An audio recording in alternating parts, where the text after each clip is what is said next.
நாம் அனைவரும் ஆக்சிஜனை இன்டேக் பண்றோம், சுவாசிக்கின்றோம். அதுல எந்த விதமான சிரமமும் நம்ம இல்லை, இயற்கையாகவே அது நமக்கு கிடைத்துக் கொண்டிருக்கிறது. அந்த ஆக்சிஜன் நம்ம சுத்தி இருக்கக்கூடிய அந்த இயற்கை வளங்கள், மரங்கள் மூலமாக நமக்கு கிடைக்கின்றது. ஆனா ஒருவேளை எதிர்காலத்தில் அந்த ஆக்சிஜன் பற்றாக்குறை ஏற்பட்டுட்டா நம்முடைய நிலைமை என்ன ஆகும் அப்படிங்கறத நம்ம யோசிச்சு பார்க்கணும்.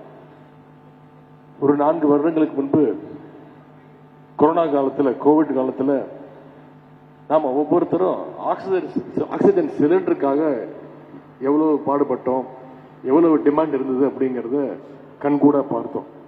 அதையும் நாம நினைச்சு பார்க்கணும். இதை உணர்ந்து நாம ஒவ்வொருத்தரும் இயற்கையை பாதுகாக்கணும், மரங்களை வளர்க்கணும், மரங்களையும் பாதுகாக்கணும்.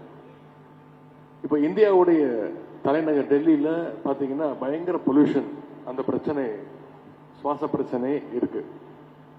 ஆனா நம்ம தமிழ்நாட்டை பொறுத்த வரைக்கும் நாம பாதுகாப்பான ஒரு இடத்துல இப்போ இருந்துகிட்டு இருக்கோம். சுற்றுச்சூழல் பாதுகாப்பு விஷயத்துல இன்னைக்கு பெரியவங்களை விட இங்க வந்திருக்கக்கூடிய இளைஞர்கள், குழந்தைங்க, நீங்க மிகவும் அக்கறையா இருக்கிறது மிகவும் மகிழ்ச்சிக்குரிய ஒரு விஷயம். இப்படி ஒரு நிகழ்ச்சியை நடத்துறது மட்டும் இல்லாம இந்த இனிஷியேட்டிவ்ல பார்ட்டிசிபேட் பண்ண அத்தனை இளைஞர்களுக்கும், மாணவ செல்வங்களுக்கும் மீண்டும் என்னுடைய பாராட்டுக்கள், என்னுடைய வாழ்த்துக்கள். இங்க வந்திருக்கக்கூடிய வரவேற்ற குழந்தைங்க, அவங்களுக்கும் என்னுடைய ஸ்பெஷல் பாராட்டுகளையும் வாழ்த்துக்களையும் நான் தெரிவிச்சுக்கிறேன்.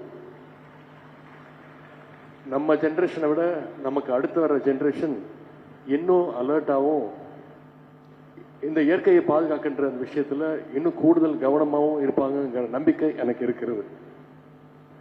நிறைய பெரியவங்க பொறுப்பு இல்லாம குப்பையை ரோட்ல தூக்கி போட்டு போயிடுவாங்க, நிறைய பேர் வாய்க்கால்ல போட்டுட்டு போயிடுவாங்க.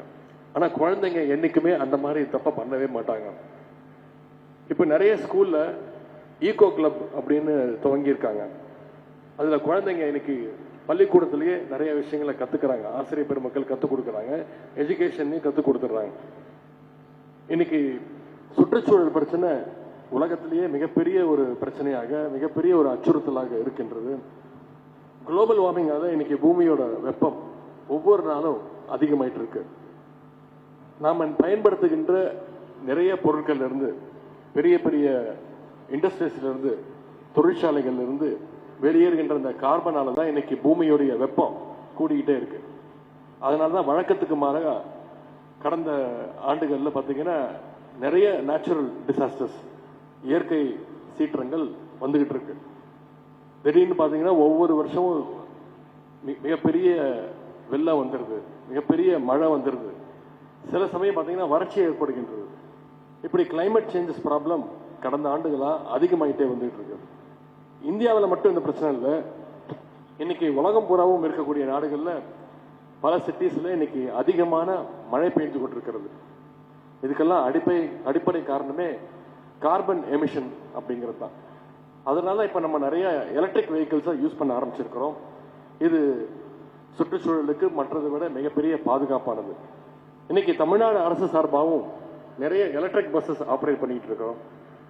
எலக்ட்ரிசிட்டி தயாரிப்புல கூட இப்ப கிரீன் எனர்ஜிக்கு தான் நம்முடைய அரசு அதிக முக்கியத்துவம் கொடுத்து வருகின்றது. நாம இதெல்லாம் செய்யறோம்னா நமக்கு இருக்கக்கூடிய வருங்கால சந்ததியினர் சிறப்பாக வாழ வேண்டும், வளமாக வாழ வேண்டும் என்ற ஒரே அடிப்படையில் தான். சோலார் எனர்ஜி, விண்ட் எனர்ஜின்னு இன்னைக்கு தமிழ்நாடு அரசு கூடுதல் கவனம் செலுத்திட்டு வருது. இந்தியாவிலே சுற்றுச்சூழலை பாதுகாக்க அதிக முன்னெடுப்புகளை, அதிக இனிஷியேட்டிவ்களை எடுக்கின்ற மாநிலம்னா அது நம்முடைய தமிழ்நாடு தான் அப்படிங்கிற பெருமையாக நான் உங்கள் முன்பு சொல்லிக்கொள்ள விரும்புகிறேன். சுற்றுச்சூழல் பாதிப்பால நம்மை சுற்றி நடக்கின்ற மாற்றங்களை நம்ம அத்தனை பேரும் தெரிஞ்சுக்கணும், அதை புரிஞ்சுக்கணும். அப்பதான் நம்முடைய அடுத்த ஜெனரேஷனுக்கு பாதுகாப்பான ஒரு சுற்றுச்சூழலை நாம ஏற்படுத்தி கொடுக்க முடியும். அது நம்ம பண்றது நமக்கு பெருமை கிடையாது, அது நம்முடைய கடமை. இன்னைக்கு சென்னையில நம்முடைய முதலமைச்சர் அவர்கள் அவருடைய முயற்சியால நிறைய புதிய புதிய பூங்காக்கள் ஏற்படுத்திக்கிட்டு வர்றோம். இங்க பக்கத்துல செம்மொழி பூங்காவை சில வாரங்களுக்கு முன்பு நம்முடைய முதலமைச்சர் அவர்கள் திறந்து வச்சாங்க.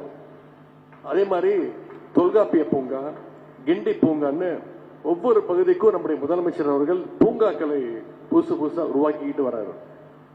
நமக்கு பசுமையான சூழல் வேணும்னா இல்ல வறட்சியான சூழல் வேணுமா அப்படிங்கிறது நாம ஒவ்வொருத்தருடைய செயல்பாட்டில் தான் இருக்கு. இன்னும் குறிப்பிட்டு சொல்லணும்னா இந்த நிகழ்ச்சிக்கு இந்த அரங்கத்திற்கு வர வேண்டிய அந்த சாலைக்கு பெயரே பசுமை வழி சாலை தான். அதனால ஒட்டுமொத்த இந்த சாலை மட்டுமல்ல, ஒட்டுமொத்த தமிழ்நாட்டையும் பசுமை வழியில் அழைத்து செல்ல நாம் அனைவரும் அனைத்து முயற்சிகளிலும் ஈடுபடுவோம்னு இந்த நேரத்தில் உங்களை எல்லாம் கேட்டுக்கொண்டு, உங்களுடைய அனைத்து முன்னெடுப்புகளுக்கும் நம்முடைய திராவிட மாடல் அரசு, நம்முடைய முதலமைச்சர் அவர்கள் துணையாக இருப்பார் அப்படின்னு சொல்லி இந்த விழிப்புணர்வு பேரணியில் ஈடுபட்ட அத்தனை இளைஞர்களுக்கும் மாணவ செல்வங்களுக்கும் மாணவிகளுக்கும் மீண்டும் என்னுடைய வாழ்த்துக்களை தெரிவித்து விடைபெறுகின்றேன். நன்றி, வணக்கம். பிளே ஸ்டோர் மற்றும் ஆப் ஸ்டோரில் இருந்து பாலிமர் செயலியை QR கோடு மூலம் பதிவிறக்கம் செய்யுங்கள். செய்திகளை உடனுக்குடன் பெறுங்கள்.